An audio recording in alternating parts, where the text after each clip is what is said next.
à tous, alors moi c'est Sophia, je suis coiffeuse et je partage à travers mon blog un maximum de conseils et de partage sur le métier de coiffeuse pour aider entre autres tous ceux qui s'intéressent à la coiffure et à l'apprentissage de la coiffure. Alors aujourd'hui je vous fais une petite vidéo pour vous parler de sèche-cheveux, pour vous donner les critères obligatoires du sèche-cheveux parfait pour un coiffeur. Et oui, c'est super important à connaître car un sèche-cheveux mal choisi peut vraiment vous pourrir votre vie de coiffeur. Et en même temps, vu que j'ai acheté et testé le sèche-cheveux GHD, je vais en profiter pour vous en parler dans cette vidéo. Alors juste avant de commencer, abonnez-vous à la chaîne YouTube, c'est gratuit et ça ne parle que de coiffure.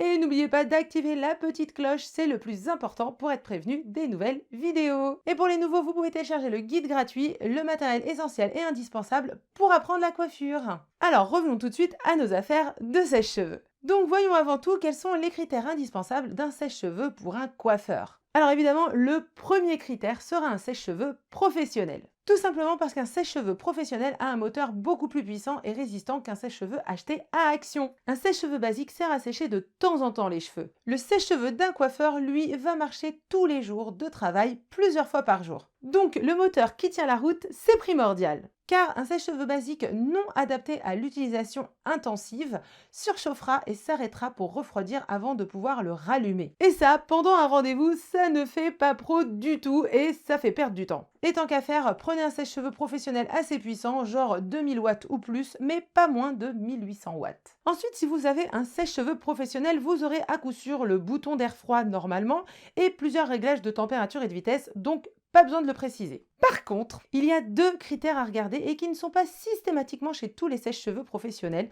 Donc parlons-en. La longueur du câble de votre prise. Ce détail est super méga important chez les coiffeurs. Un bon sèche-cheveux ne devra pas vous embêter parce que le fil est trop court et que vous ne pouvez pas aller de tous les côtés autour d'une cliente sans devoir le débrancher et le rebrancher de l'autre côté. On va encore tout casser dans cette vidéo. Donc, un bon fil de sèche-cheveux, c'est 3 mètres. C'est l'idéal pour être à l'aise sans avoir besoin d'un fil de 20 mètres non plus. Mais clairement, 1,50 m pour le câble, c'est pas assez. Et le deuxième critère, le poids de votre sèche-cheveux. Alors, c'est pas toujours évident car on ne trouve pas partout le poids du sèche-cheveux qui est indiqué. Donc, cherchez des avis et allez tester et voir directement en magasin. Mais ce critère est le plus important, je dirais, car il est juste insupportable pour un coiffeur ou pour une coiffeuse. Un fil trop court encore, on peut rajouter une rallonge, même si l'idéal évidemment c'est d'avoir un sèche-cheveux avec un long fil de câble. Mais côté poids, clairement, on peut rien faire pour alléger son sèche-cheveux car on va pas le désosser. Et franchement, un sèche-cheveux trop lourd, c'est juste une horreur. On sollicite tous les jours déjà nos poignets, nos coudes et nos épaules. Et un sèche-cheveux trop lourd, c'est juste horrible pour faire un brushing en fin de journée. Ça donne mal au bras et le brushing devient un calvaire. Honnêtement, si ce critère n'est pas rempli, le sèche-cheveux est à bannir complètement pour un coiffeur ou pour une coiffeuse. Donc je vous récapitule les 3 gros critères, mais vraiment indispensables. Ce sont le moteur professionnel adapté à l'utilisation intensive, une longueur de câble pour la prise de 3 mètres et surtout le poids de votre sèche-cheveux. C'est vraiment les 3 critères mais méga importants à vérifier à chaque achat de sèche-cheveux. Tous les autres critères, en général, comme je vous l'ai dit, air froid, réglage de vitesse, etc., ça y est quasiment d'office. Mais ça, c'est vraiment les 3 critères absolument à avoir pour des professionnels. Du coup, vu qu'on parle de sèche-cheveux dans cette vidéo, j'ai justement voulu tester le sèche-cheveux GHD car c'est une marque que j'aime beaucoup. Alors je précise qu'il n'y a aucun partenariat dans cette vidéo et que j'ai acheté moi-même ce sèche-cheveux. D'ailleurs, si vous voulez en savoir un peu plus sur les autres produits GHD, je vous mets le lien là juste en haut pour retrouver donc l'article qui vous parlera des lisseurs GHD si vous voulez en savoir un peu plus. Et donc du coup, cette vidéo est parfaite pour vous parler du sèche-cheveux GHD et vous faire un retour dessus. Et donc, quelle horreur! Ah oui, je suis désolée de le dire comme ça, mais je regrette complètement cet achat.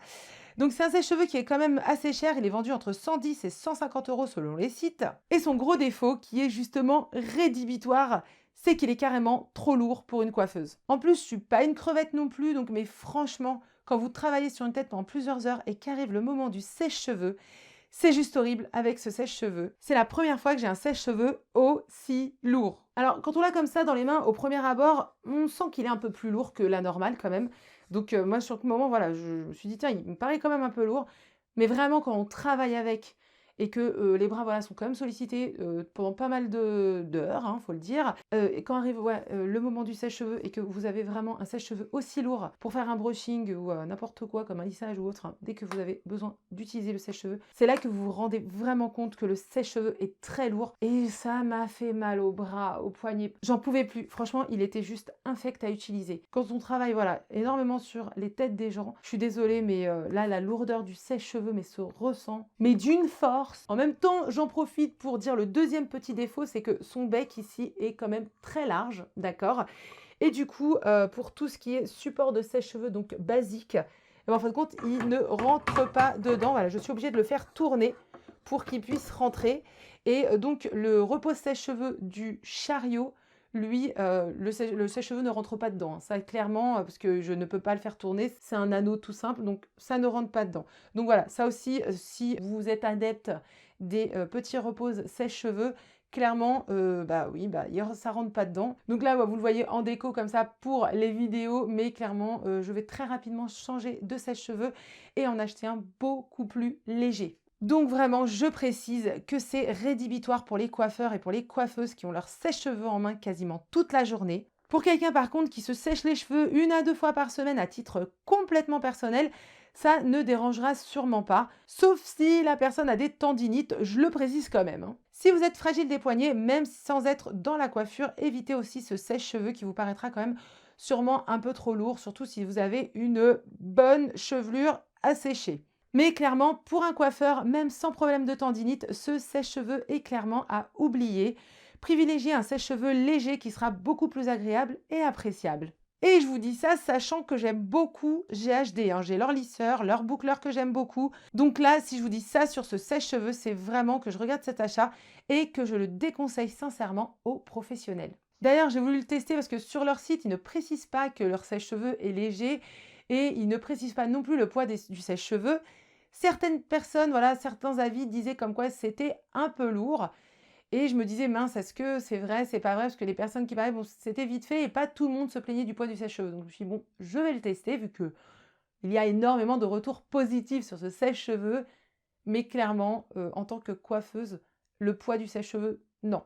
Clairement, non. Même si vous lisez tous les avis, que le sèche-cheveux, voilà, plein de personnes ont dit que du positif sur le séchage, le poids est clairement rédhibitoire pour les coiffeurs. Donc le sèche-cheveux en lui-même, oui, il est très beau. Après, bon, je n'ai pas vu de différence incroyable par rapport à un autre sèche-cheveux professionnel, je précise, sur les résultats et temps de séchage. Mais côté poids, clairement, il ne passe pas le test de validation. C'est pour ça d'ailleurs que je ne vous fais pas une présentation encore plus en détail de ce sèche-cheveux. Le poids l'élimine complètement, donc pas besoin de perdre de temps à vous le présenter en détail dans ses moindres boutons. Il ne passe pas le test de validation. Donc voilà pour mon avis pour les professionnels et futurs professionnels de la coiffure qui étaient intéressés par l'achat du sèche-cheveux GHD. J'espère que cette vidéo vous aura aidé pour bien choisir votre sèche-cheveux. Une fois les critères indispensables à votre nouveau super sèche-cheveux, j'ai juste envie de vous dire faites-vous plaisir côté options, couleurs et design pour le choix final. N'hésitez pas à me poser vos questions en commentaire si vous en avez. N'oubliez pas également de me mettre un petit pouce en l'air, c'est sympa et c'est pas cher.